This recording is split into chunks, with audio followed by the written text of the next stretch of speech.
partners, training center companies, startup companies connected to the fintech ecosystem. There are multinational companies from pretty much every BFSI sector here, including, I could probably talk about Sudipto from Berkadia. We don't get to see him more often, but every financial services company we have invited here. We have the large global delivery centers like Tata Consultancy, Infosys, and many other. I might have missed some of them. Sorry about that, but they're all present here. And we have all the industry associations. We wanted to run this as one opportunity versus every group trying to do this in silos, whether it is American Chamber of Commerce, Society for Cyberabad Security Council, HISIA, Hyderabad Software Enterprises Association, or NASSCOM. All of us are going to be partnering with us to make this a more meaningful outcome in the coming years.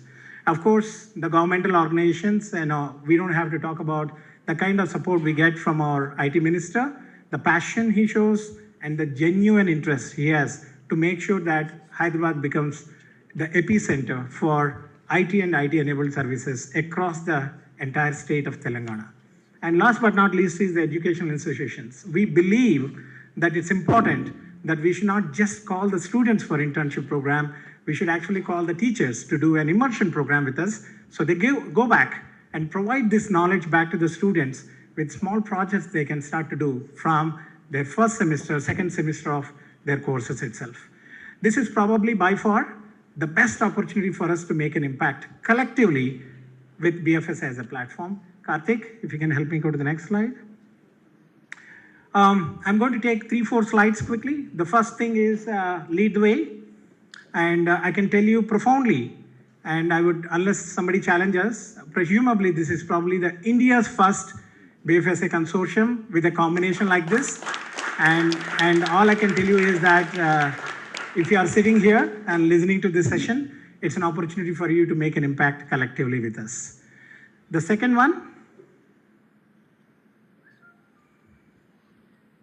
it's for us, it's by us.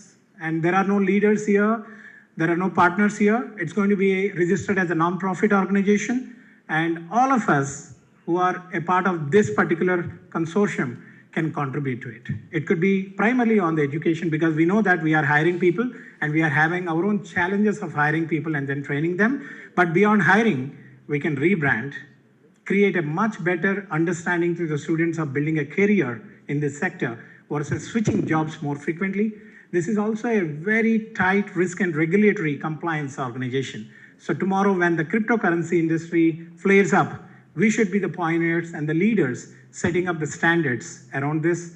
And cybersecurity is a major focus area for this particular industry. That means we have to induce this knowledge in the students' mindset at the beginning of their career, not after they join the organization. So how do we take this forward, including quantum and the related. In fact, we have Dr. Reena also here from QETCI organization. Going to the next one. Scale it as we like it. We believe that we could be the trend sector, where if you start off with the BFSI industry, once we figured out what is the best framework to take this forward, we can implement this to pharma, we can implement this to life sciences, and quite frankly, the replication is the fastest way to make this happen. So we are looking for BFSI to be probably the trendsetter, and then other organizations and other domains can take this forward. Karthik, the next one. We believe India needs it. We can't be just a services sector. Innovation, in fact, we are sitting at technically the world's largest innovation center, T-Hub. That's why we have chosen this place. And for us to be able to be that trendsetter, India has to make sure that we are not just only developing services as a focus, but also startup ecosystem as a focus. That means we have to start from here and take this idea across the entire country so that Telangana could be the first state to be able to build this kind of model, and then we spread across the rest of the nation. And maybe these students who get trained will be in high demand across the world, not necessarily just in this country. We want to make this state proud.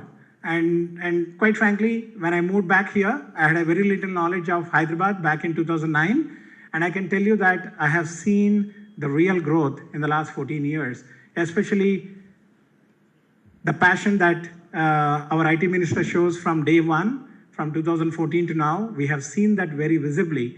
And you know the numbers as much as I know, that we have taken more than 33% of the IT growth in the last financial year just in this state alone. And then all the tier 2 centers are coming up. That means for us an opportunity not to just build everything in this city, but spread it to the other cities and make this state proud, because we are working here and we see the benefits of it, and it's an opportunity for us to make that collective impact through this as a platform.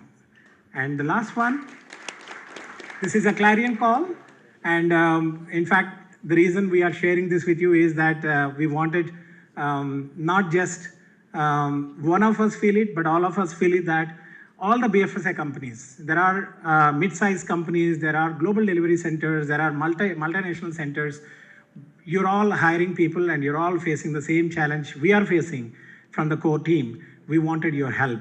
Partner with us to see how we can make a collective impact. The next is the government. Of course, stand by us, provide us the right support in terms of how we can ensure that it's not just the minister, but also all the government organizations, including NPCI, and of course we have the risk board here, and there are a lot of regulatory boards here. How do they partner with us to be able to make that impact happen? In fact, ICSA has more than 15,000 people in the city. They can be a great partner in providing domain-based knowledge for us. That's what we are seeing as an opportunity there. And of course, education sector, they are ready to work with us yesterday. And for us to be able to partner with them and help them understand how we can bring the right mindset to the students, not just only on the domain knowledge, but also on the technology knowledge, and coupled with the right behaviors of building the right careers, is an opportunity for us in this sector. And last but not least is, there are so many consulting organizations and associations who are looking to see how they can help the entire IT and the IT-enabled services grow. In that, if 4 to 5 jobs out of the 10 belong to this sector, if we can put the energy in this, rest everything automatically scales up, and it will become an opportunity for us to make a collective impact. And the last but not least on the slide, I've already taken the time to introduce. I'm so proud of the entire team, especially Mamta, having been here in this industry for a very long time. Pretty much all of us together, 5 of us might be, I don't want to give you an idea of our ages, and I'm talking anywhere from 120 to 150 years of collective experience, but this is just a start. We want you to believe in the fact that this organization belongs to you, and you are going to be a part of that. So having said that, I know our minister just stepped out for a quick call. As soon as he comes back, Rashmi is going to walk us on the next steps. Thank you for making time, and thank you for your patience today. We are looking forward to a great collaboration through this platform. Thank you.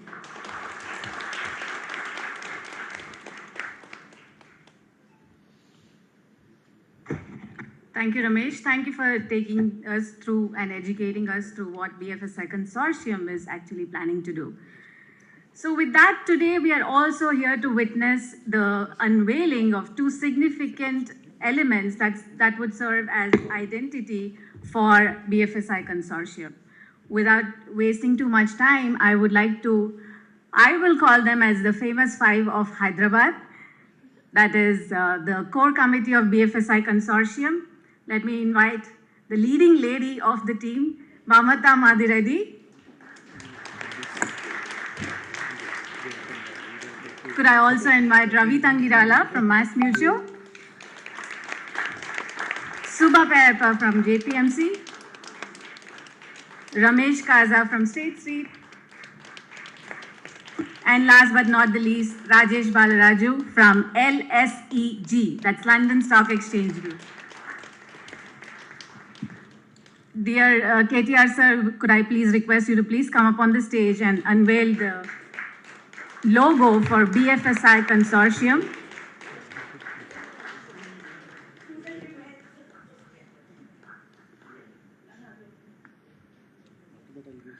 We can continue the claps going.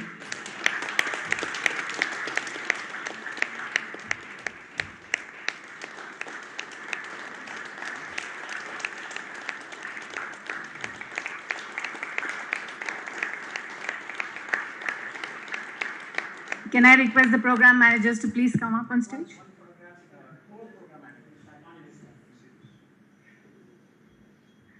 Well, the logo has been designed and handcrafted and has a lot of meanings. While Subha is explaining that.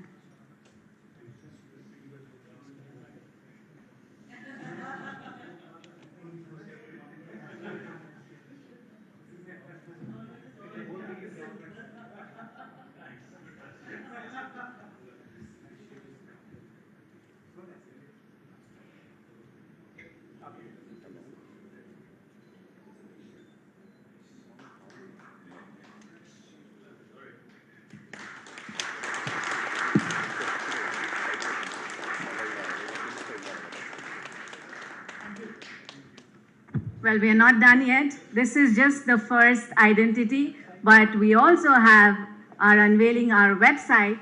Please feel free to log in. It's bfsiconsortium.com. I would also request you can feel free to bookmark. It doesn't cost you anything, and go through the whole website and let us know where and how you want to be part of the team.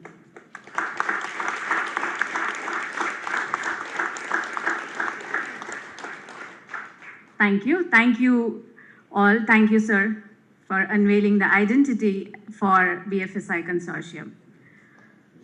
It's my great honor and pleasure that I stand before you today to introduce the distinguished chief guest. He is a visionary leader, a seasoned statesman, and a driving force behind the technological revolution that is shaping the future of the state of Telangana.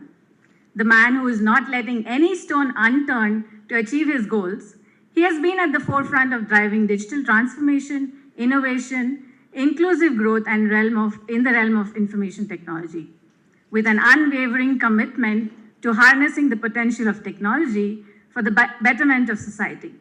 He has played a pivotal role in advancing our country's position in the global tech stage. The man with the mantra, KTR, any guesses what that is? Keep the city running. Yes, only he gave the mantra. I asked the audience to tell me what is KTR. Definitely not the chief minister. It is keep city running. I would request you to please come up on stage and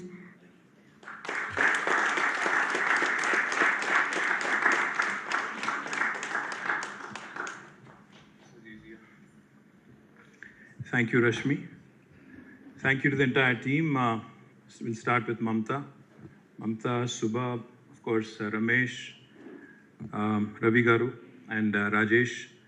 I also would like to recognize and acknowledge my Special Secretary of Investment Promotions, Dr. Vishnuvardhan Reddy Garu, our Chief Relations Officer, Amarnath Reddy Garu, a former DGP and a dear friend, Shri Mahendra Reddy Garu, Srimati Amala Akkineni Garu. I would also like to recognize my Director Digital Media, Dilip Garu, and to all the distinguished audience here, ladies and gentlemen. Firstly, my apologies for showing up half an hour late. I know I'm in between you and your lunch. I'm presuming that you haven't had lunch, so... Oh, they did? Okay, then I haven't. I guess so. I've realized that just now. Thank you, by the way. I love the way the logo is designed, Subha. Thank you for making sure banks and governments have the same symbol and we don't actually have a separate one. Thank you, though. Thank you for at least presuming that, we have so much money that we can be symbolized and we can have a common symbol as the banks. See, I remember this conversation I had a few years ago when Honorable Prime Minister called all of us. This was, I think, about 3 years ago. He'd called us, called the heads of all political parties in the country to discuss on how to celebrate the 75th year of independence. He also had called all of us to talk about 150th birth anniversary of Mahatma Gandhi. So I was possibly the youngest, in that room. They were all thespians, very senior people. We had Sharad Pawarji, we had Naveen Patnaik, we had lots of other biggies. We had the Home Minister, we had the Defense Minister, and this was an in-camera conversation. So he asked us to speak freely. He said, because there's no cameras, you can say anything and you can basically, I'm here to listen, is what he said. And he said, how do we really get to the dream of becoming the first world country, that every Indian really dreams of, every Indian really aspires to. I'm presuming that most of you in this room have been to the West, have either lived there or studied there, have worked there. and some or has traveled there, if not anything else. So each and every time an Indian goes from India, travels abroad, and comes back, like I do often, like I think Rashmi does too. You complained of jet lag, so I presumed. Each and every time we come back, you come back with a mixed feeling. Just when you land in your airport and when you go back home, you start taking notice of things around. You start comparing mentally. You start looking around. You start saying, why are we like this? Why can't we be better? How are they different? Why is it that we can't get a few basics right? So when the Prime Minister actually asked us, he said, what is the key to making sure that India becomes truly a first world nation by the time we turn 100 after independence, by 2047? So I asked him if I could speak freely. He said, absolutely. Then I said, sir, don't mind me saying this, but I think the mantra that we all ought to think of as politicians is on two levels. One, I think most of us politicians, most of us who are in the rigor of politics are worried and concerned about winning the next election. And from the very day you get elected till the next election, your constant focus actually, somewhere at the back of your mind or somewhere at the forefront, is actually always about winning elections. Because we are wanting to do the popular thing, we don't want to do the unpopular thing. We want to make sure that we win the next election by hook or crook. I don't want to give stories about what all goes on into politics and what all goes on into elections, but that is a hard reality. That's the first thing we all have to accept. The second thing, if you really have it in you as a Prime Minister, as a leader, to see India change and to see India really become a global superpower, not a notional superpower, but a real superpower. Yes, we are the third largest economy in the world today, but look at our per capita. We're still around $2,000+ compared to the US or compared to the West, where it's $60,000, $65,000. So what I told the Prime Minister is, sir, I think firstly we need to think about the next generation, not next election. That's the first point. It sounds a bit cliched, but that's a fact. We don't. Secondly, we also need to start focusing on basics: innovation, infrastructure, and inclusive growth. The 3I mantra, if we are able to actually latch onto it, build around it. When I say innovation, I just don't mean technology innovation or tech startups. I mean innovation in every sphere of life. What do I mean every sphere of life? For example, I'm in the government. How can I, as a government, innovate in terms of policy? How can I come out with newer policies, disruptive thinking, disruptive ideas, which actually challenge the status quo, which actually ensure that change is brought about in a record time? For instance, what we have done in Telangana, I'll just give you one example. How even a government can innovate, how even a government can disrupt. See, we've had governments in the past, we've had people run the state in the past, we've had chief ministers, governments, etc. But today, the state of Telangana, which is in terms of the total India population, we are only 2.5% of India's population. But when national Panchayat awards are declared, and when national urban awards, municipality awards, Swachh Sarvekshan awards are declared, a state with less than 2.5% of India's population wins more than 30% of the awards. How did that happen? That happened because of one reason. That happened only because of one reason. Our chief minister decided that we will disrupt the policy, we will take the status quo head on, and we'll bring about certain changes, which will actually ensure that we perform better. What are the things we've done? Just to give you two examples. We brought in two policies. One is called the state Panchayati Raj policy. The other one's called the state municipality policy. What did we bring in these? We actually put in performance as a measure. We took performance as a measure, and we are actually calling out our councillors, our sarpanches, and we're saying if you don't perform to a certain extent, you can actually be sacked. Give you one example again. The total budget that is earmarked for a municipality or a gram panchayat today in Telangana, 10% as per statute, as per law, is actually marked towards greenery. Therefore, 10% of the budget, irrespective of which local body you are, which local government you are, goes towards greenery, goes towards maintaining a nursery, goes towards maintaining the survival of your plants, etc., etc. That's exactly why today Telangana has become a role model in how probably your villages have to be groomed, how probably your towns have to be improved. Of course, we have a long room to cover, long way to go, much more to achieve. We've made a good start, good beginning is what I'm saying. We've had the guts and audacity as a government to stand up in the assembly and say, if you do not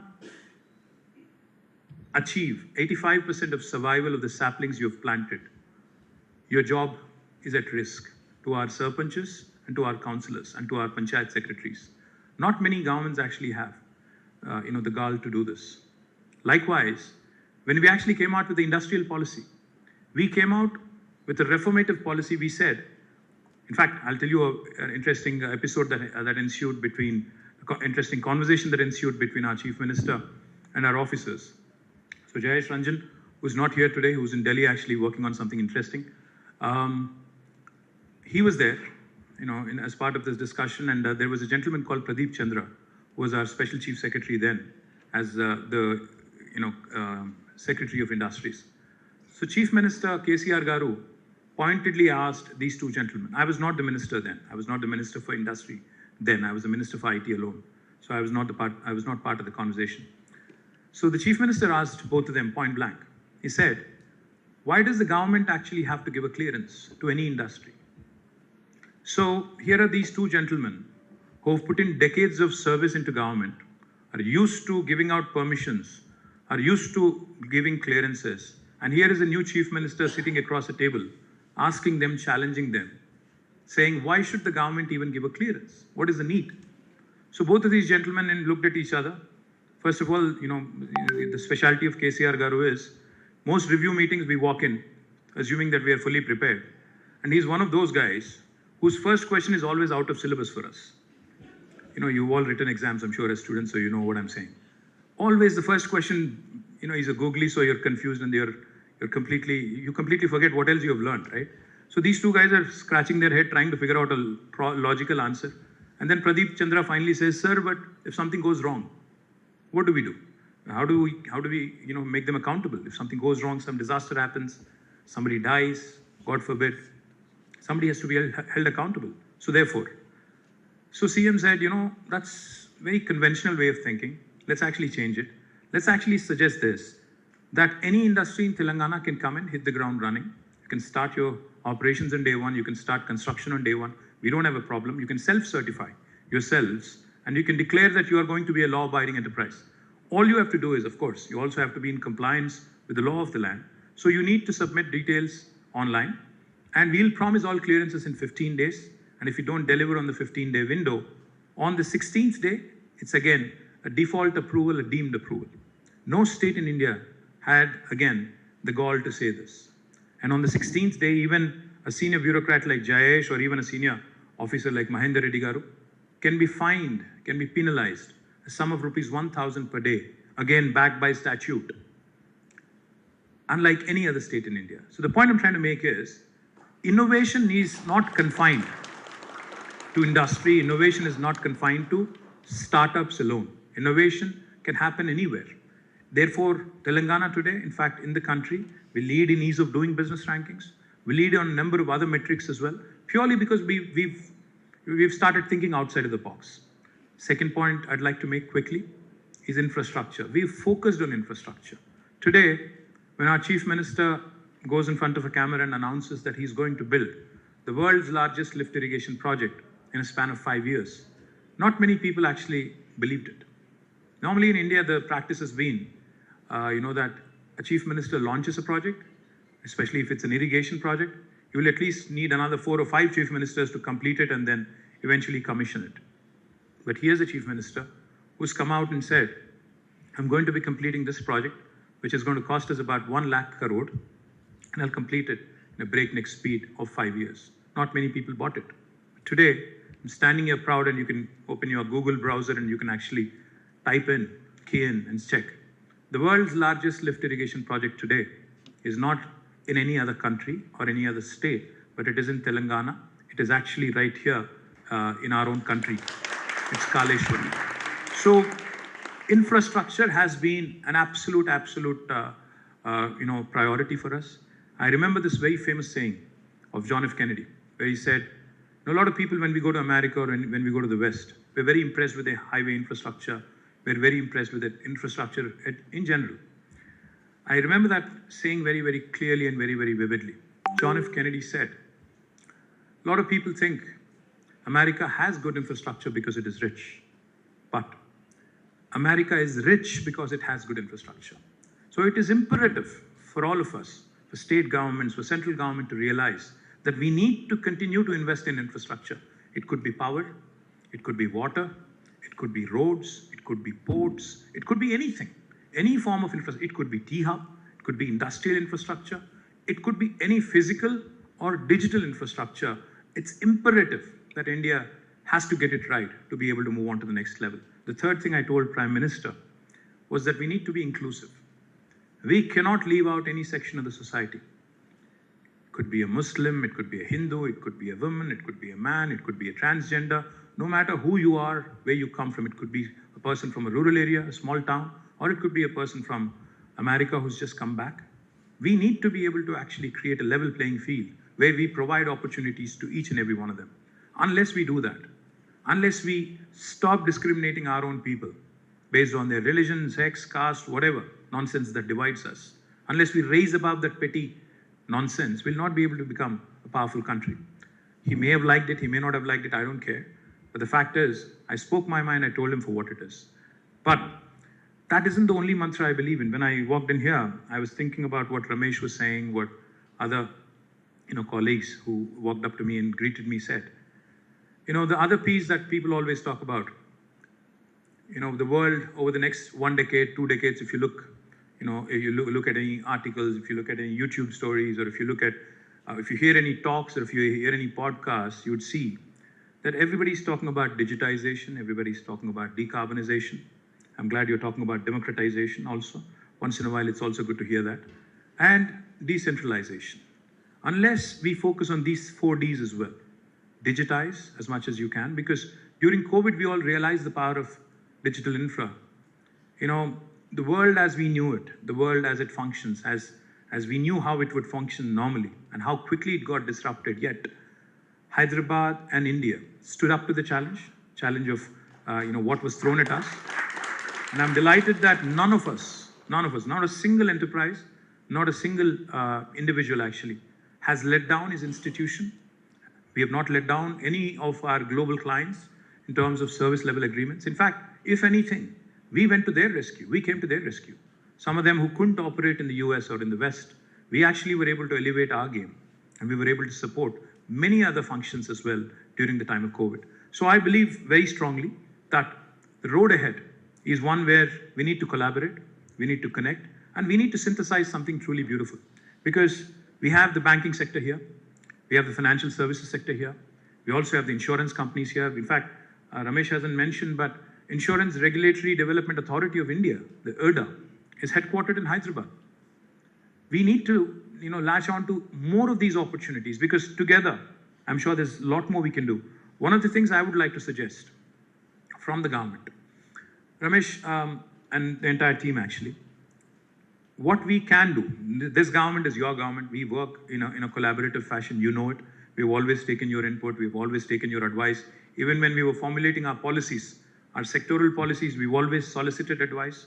We have even received a lot of valuable inputs, and we always have factored in your valuable suggestions. So what I would like to propose, in the case of life sciences industry, in fact, what we have is called as a Telangana State Life Sciences Foundation, where we have industry working with us very closely.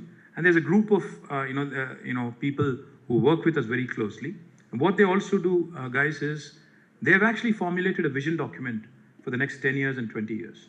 In fact, it is their inputs that have given us a lot of insights into assessing the current ecosystem value. For instance, in 2020, when we embarked on an exercise trying to understand the size of the life sciences ecosystem in Hyderabad and how we can grow it to a certain stage by 2030, the next decade. So they came out, with numbers, and they told me, sir, the current valuation of our ecosystem is about 50 billion, and we'd be, doing well if we could, possibly look at doubling it by 2030 over the next decade, is what they said. But they came back again in 2023, early 2023, first quarter, in fact. They said, we have good news and bad news, both. I said, what? They said, bad news first, you have to revise your target. I said, good. What is the good news? They said, we said 50 billion in 2020, we are already at 80 billion in 2023. So we are going to shoot that $100 billion valuation, not in 2030, but 25 or 24 most probably. So you'll have to revise your target. Point I'm trying to make is, if you want to work as a team with the government, what I would love to see happen is, please start assessing, do a SWOT analysis of what we have, what we do not, vis-a-vis other global, BFSI nodes across the world, not just India. Start looking at them. Start looking at opportunities. See, we keep hearing the story about Gift City in Gujarat. I know it's a non-starter, but of course I know there is a Prime Minister who wants to see it succeed, so I won't say much.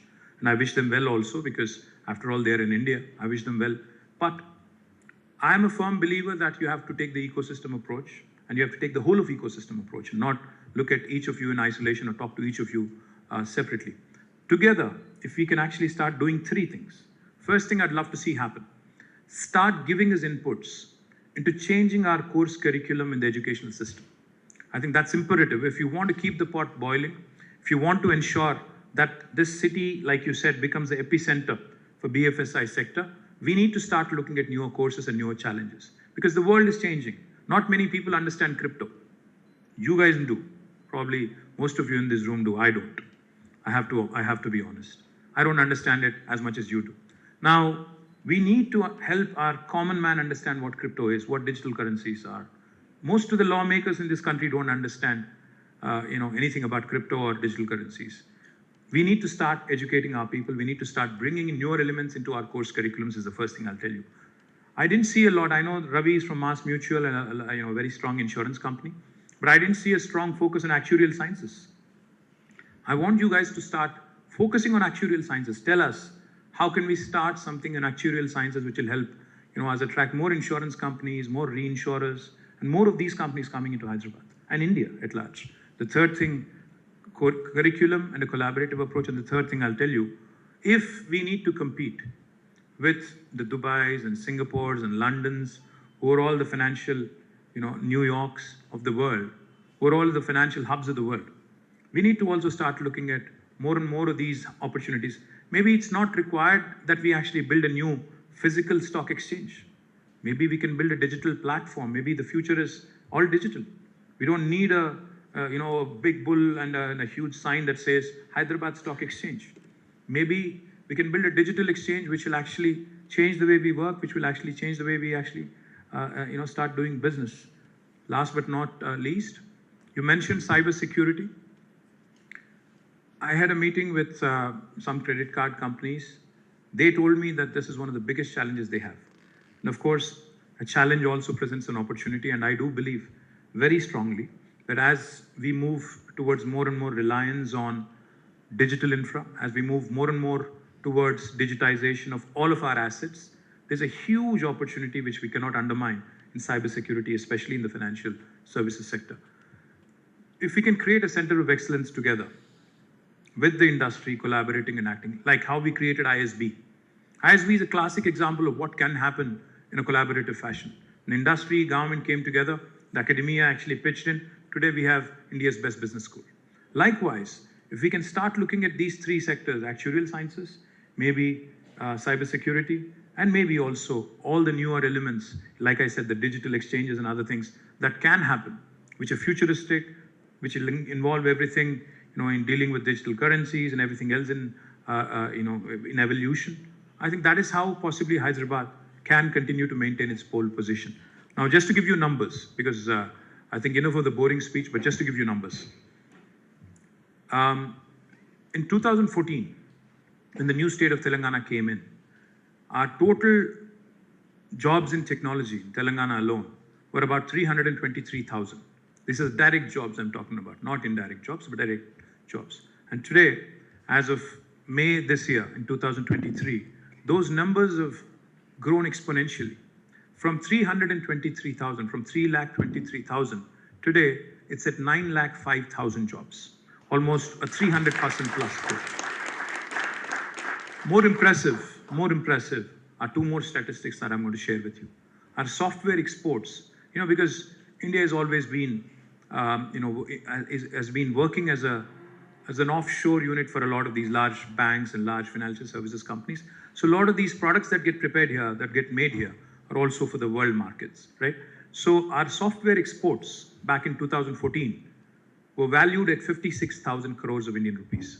But as of this year, they've risen from Telangana from 56,000 crores to 2,41,000 crores. So almost 400 plus percentage growth. What's even more impressive, again, this is something I take very personally, and I take a lot of happiness in saying this. When we started our journey, we were a laggard. We were looked at as a wannabe and somebody who's competing with Bangalore but not there. But I'm happy to share with you that last 2 years, in terms of job creation, we have surpassed Bangalore 2 years in a row. Last year, it was 33% of the total jobs created in India coming from this state and this city, Telangana and Hyderabad. This year, even more impressively, it's 44% of the total jobs created in India coming from this city. But that is not enough. I'm not going to be saying that I'm greedy, I want all 100% jobs coming from Telangana, but there are a lot of other things that Bangalore is doing, a lot other parts of the world are doing, which we aren't. We're not producing as much innovation. We are not producing as many, noticeable entities or noticeable products like other parts of the world. And that is something I would love to see change. I'd love to see how we can have more and more disruptions, more and more products in financial services, in banking sector, in insurance sector, come up from Hyderabad. Why can't we have more startups? Why can't we have more products being developed here? Why can't we actually have more platforms being built from here? So plenty of room to grow, plenty of good things that have happened, but plenty more room to do so much more. And I'd love to see you guys collaborate with us, give us inputs into policy, give us a vision for 2040, 2050. 2047 is a great, number to look at because it's 100 years post-independence and we're about 24 years to there. So what can we do in a stepwise manner every 5 years till 2047? What are the ambitions that we need to, look at? And what can we do to tweak our curriculum? What can we do to upskill our task? CEO is here, Shrikant Sinha. How can we actually upskill, reskill, and constantly ensure that our children also not only learn but unlearn some of the bad things that they have learned in school? All of these things, when you come to the industry, we also have to make sure they are in place. So I'd love to see you guys, increase the group, accommodate more women. I think that's a good thing, and make sure that give us as many inputs as you can into making this state the epicenter for financial services, banking, and insurance. Thank you. Great job in coming out with the consortium, and compliments to you on being the first in the country. Cheers. Jai Telangana. Thank you, sir. Could I please request you to stay back on stage, please? As we all know, every big thing started with an idea, and then a smaller group came and they started planning, and then a little bigger group came, started executing, and that's what BFSI Consortium is also about. So we have planned, now we are also thinking of execution. So for that, we have already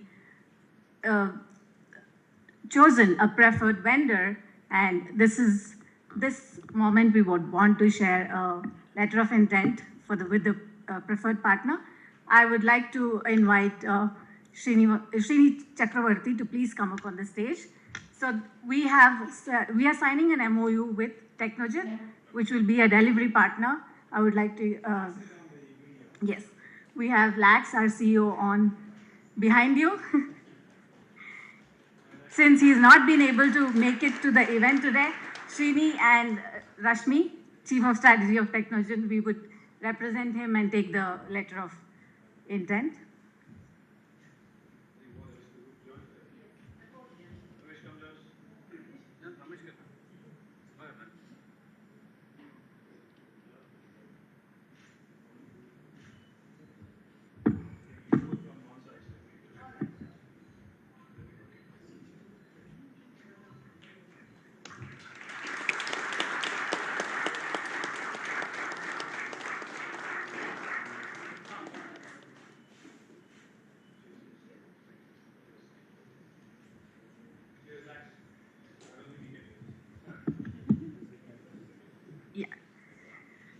We do have a couple of questions. In the interest of time, we've already pre-curated it, if you're okay for that.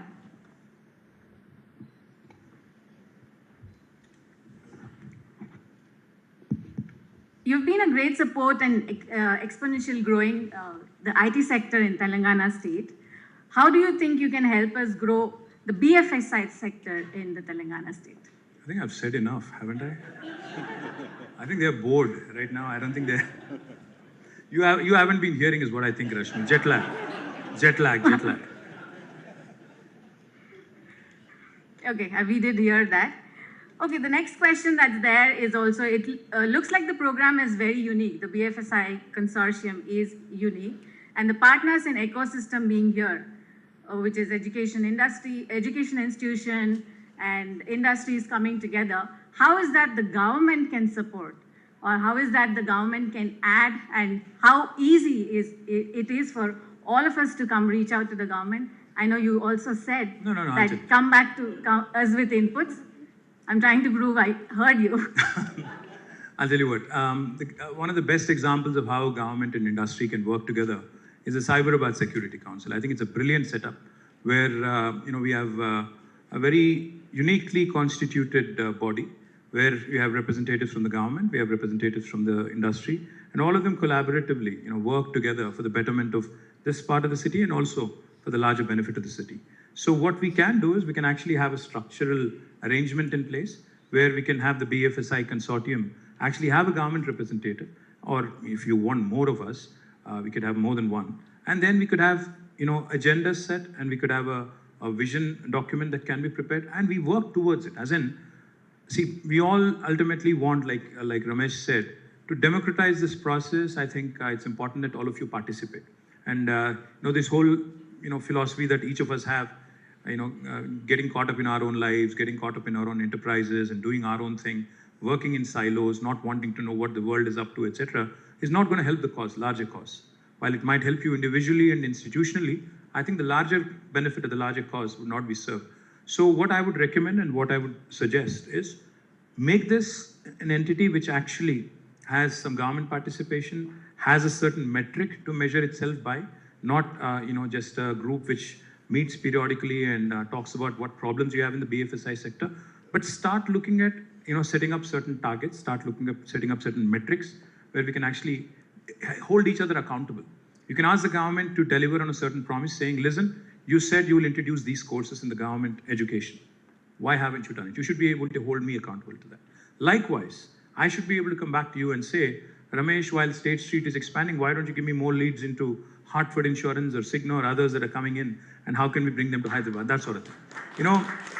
Help me get more business. And also, simultaneously, I think what's important is for us to understand also that Hyderabad alone will not be able to take up all of this load. The other thing I also would love to mention to all of you, we're building plug-and-play infrastructures in Tier 2 towns. I've just inaugurated a facility of a Bain Capital company called VXI Global. They have an ambition to scale up to 10,000 in 5 years. Now, I was telling them, listen, all 10,000 need not be in Hyderabad, because Hyderabad has been growing explosively. Can we not use our Warangal?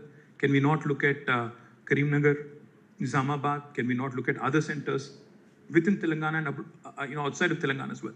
Can we not look at these and actually start pushing some of the work there? So even within BFSI sector, what I would presume and believe is there is a certain piece of work that can be done from Warangal, Karimnagar, Khammam.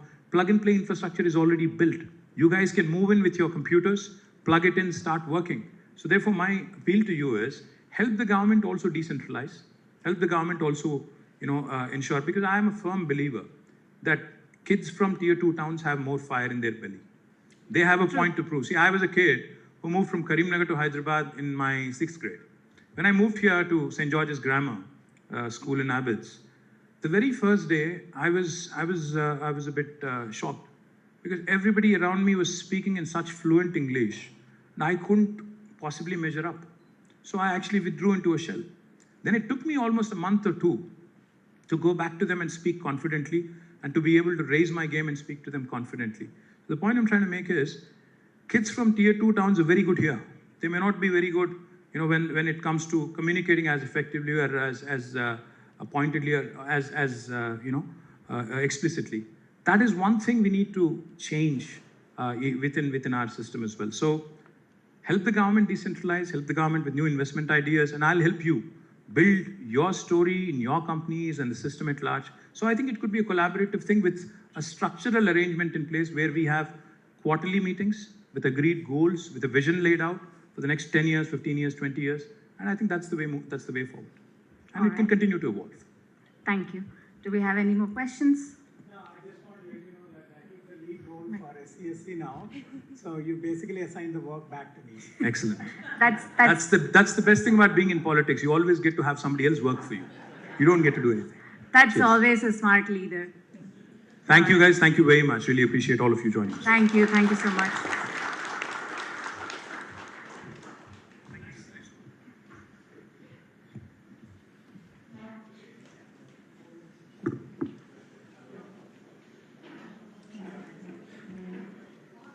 With that, I would like to thank all of you.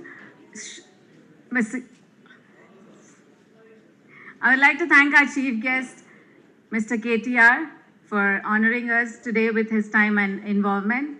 I would like to thank Vakati Karuna. She was here with us earlier. She had to excuse us. Jayesh Ranjanji for always supporting us and being in the background, and today he couldn't join us. We also like to thank some of the guests here who have made their time today. JNTU VC Professor Katta Narasimha Reddy, Mahindra Reddy Garu, former DGP of Telangana, Amarnath Reddy, CRO for the state of Telangana State with his team Srinivas and Bhavya, Vishnu Reddy from Telangana State Office, core team of BFSI Consortium, Mamata Madi Reddy, Subha Perepo, Ravi Tangirala, Ramesh Kaza and Rajesh Balraju, program managers Yadu Kishore, Karthik Ayala, Shashidhar, Nilesh, our partners at T-Hub and also the audio video partners. Thank you very much. Thank you all for coming in today and sparing your important time with us. Thank you, and we wish to collaborate, and that's what we believe in. The 3 C's,